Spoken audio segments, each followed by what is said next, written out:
សូមជូនរឿងស្រីកុងោកមាសដកស្រង់ចេញពីប្រជុំរឿងព្រេងខ្មែរកាលពីដើមឡើយមានបុរសម្នាក់បានទទួលបណ្ដាំពីឪពុកប្រដៅថាកុំឲ្យយកស្រីប្តីលែងនិងស្រីសៅកែឲ្យយកតែស្រីក្រមុំព្រហ្មចារីនិងមេម៉ាយប្តីស្លាប់ធ្វើជាប្រពន្ធហើយកុំឲ្យយកខ្លានឹងមនុស្សគ្រូ3តែមិនដូច្នោះបុរសនោះបានយកស្រីទាំង4ប្រភេទនោះធ្វើជាប្រពន្ធនិងយកមនុស្សគ្រូ3ជាខ្លាដើម្បីលបងមើលថ្ងៃមួយកុងោកមាសរបស់ស្ដេចទៅរកស៊ីក្បែរផ្ទះបុរសនោះឯបុរសនោះគិតពិសោធន៍មើលក៏ចាប់កុងោកមាសនោះយកទៅចងលាក់ទុកក្នុងទ្រុងមួយហើយដាក់ចំណីបាយទឹកឲ្យកុងោកនោះស៊ីតាមធម្មតារួចបុរសយកមាន់គោកមួយទៅកាប់ធ្វើម្ហូបពេលនឹងបរិភោគបុរសនោះបានយកប្រពន្ធទាំង4និងខ្លានោះទៅឲ្យបរិភោគទាំងអស់គ្នាកំពុងតែស៊ីបុរសនោះក៏និយាយថា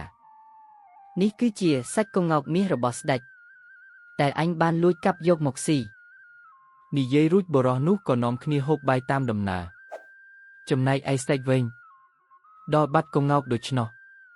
ស្ដេចឲ្យប៉ាវគងតាមប្រកាសសាកសួររកកុងោកនោះដល់នាងស្រីប្តីលែងនិងនាងស្រីសៅកែបានឮសេចក្តីប្រកាសបែបនេះក៏និយាយទៅកាន់នាងក្រមុំនិងនាងប្តីស្លាប់ថាពួកយើងគួរតែប្រាប់ទៅពួកអ្នកប៉ាវគងទៅថាប្តីយើងបានលួចកាប់កុងោករបស់ស្ដេចយកសាច់ស៊ីកុំជួយបិទបាំងវាធ្វេឲ្យវាងាប់ទៅចុះព្រោះវាធ្វើបាបវាយជាស្ដីពួកយើងខ្លាំងណាស់ស្រីក្រមុំនិងស្រីប្តីស្លាប់អង្វរទៅវិញថាកុំធ្វើបាបប្តីរបស់ខ្លួនដូច្នោះអីមើលទៅវាមិនមែនជារឿងសំគួរទេស្រីសៅកែនិងស្រីប្តីលែងថាទោះបីនាងមិនចូលគំនិតនឹងយើងក៏គង់តែយើងទៅប្តឹងអ្នកប៉ាវគងដែរ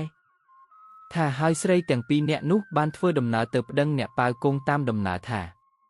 ប្តីខ្លួនលួចកុងោកស្ដេចយកសាច់ស៊ីគ្រាន់តែឮដូច្នោះភ្លាមពួកអ្នកប៉ាវគងក៏ចាប់យកបុរសនោះទៅថ្វាយស្ដេចទូលតាមដំណើរឯស្ដេចបានដឹងដំណឹងហើយក៏បញ្ជាឲ្យនាំបុរសនោះទៅពិឃាតចោលលុះទៅដល់មាត់ទ្វារវាំងអ្នកចាំទ្វារពុំទាន់ព្រមបើកទ្វារទេដោយសួរថាអ្នកនាំមនុស្សមានទោសនេះមកតើមានបានជំនុំជម្រះតាមផ្លូវច្បាប់ហើយឬនៅអ្នកនាំបុរសនោះមកក៏តបថាពុំបានជំនុំជម្រះទេដោយព្រះមហាក្សត្រទ្រង់បញ្ជាតែម្ដងអ្នកចាំទ្វារស្ដាប់ឮហើយបាននិយាយរឿងមួយប្រាប់អ្នកនាំថាមានសេដ្ឋីម្នាក់ចិញ្ចឹមឆ្កែ5ក្បាលវេលាយប់មួយមានចោរបានចូលទៅលួចយកទ្រព្យសម្បត្តិរបស់សេដ្ឋីនោះឆ្កែរបស់សេដ្ឋីដឹងក៏បាននាំគ្នាវាយខំចោរនោះឲ្យស្លាប់ទាំងអស់លុះព្រឹកឡើងមហាសេដ្ឋីឃើញបាត់ទ្រព្យសម្បត្តិដូច្នោះនឹកខឹងនឹងឆ្កែណាស់ក៏ស្រែកឡើងស្ដីឲ្យពួកឆ្កែទាំងអស់នេះមិនចេះចាំរបស់រករំចាស់ទេបែរបណ្ដោយឲ្យចោរចូលមកលួចរបស់ទ្រព្យម្ចាស់ហើយក៏បញ្ជាឲ្យគេសម្លាប់ឆ្កែទាំងនោះចោលអស់ទៅលុះក្រោយមកសេដ្ឋីធំក្លិនអាសោចខ្មោចចោលឡើងក៏ឡើងទៅមើលស្រាប់តែឃើញចោលស្លាប់ដូច្នោះឃើញហើយក៏នឹកស្ដាយក្រោយនិយាយចប់ក៏បានប្រាប់អ្នកនាំបុរសនោះមកកាត់ទោសឲ្យយកបុរសនោះទៅកាត់ក្តីតាមផ្លូវច្បាប់សិនក្រែងលោមិនទាន់បានដឹងព័ត៌មានហេតុការគ្រប់ជ្រុងជ្រោយ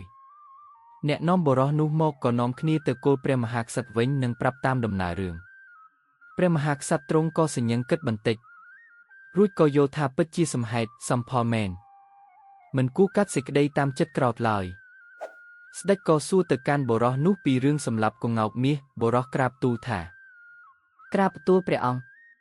កុងោកនោះគឺទូលព្រះបង្គំមិនបានសម្លាប់ទេដោយខ្ញុំព្រះករុណាបានទុកនៅកន្លែងមួយដោយល្អឯសត្វដែលទូលព្រះបង្គំសម្លាប់ទទួលទាននោះគឺជាមាន់គោកទេព្រះអង្គស្ដេចបានស្ដាប់យល់សេចក្តីតាមដំណើរសាច់រឿងល្អិតល្អន់ហើយទ្រង់ក៏ឲ្យអ្នកបម្រើទៅយកកុងោកនោះមកវិញហើយទ្រង់លើកលែងទោសឲ្យបុរសនោះឯស្រីទាំងពីរនាក់ដែលប្តឹងពីបុរសជាប្តីក៏ត្រូវបុរសជាប្តីនោះលែងចោលទៅ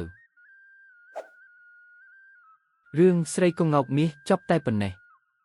សូមអរគុណប្រិយមិត្តទាំងអស់គ្នាដែលបានទស្សនាតាំងពីដើមរហូតដល់ចប់សូមអរគុណ